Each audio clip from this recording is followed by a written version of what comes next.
Hello everyone, myself Rohit. I am a B.TECH graduate from the Punjagutta Institute of Technology College in the year of pass out 2023, and I joined JSpiders with the help of my sister, and because my sister told me that the quality level of teaching in this institute has been so well, they will be teaching technical skills so well, and before joining JSpiders, I only know about core Java. After joining JSpiders, I have learned a lot many technologies like core Java, SQL, advanced Java, and also web technologies.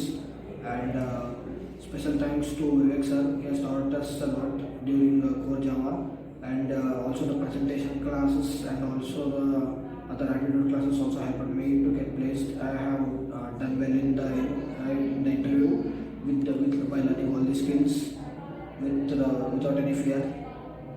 So I finally got placed in the Britsoft company, which is of 3 LPA.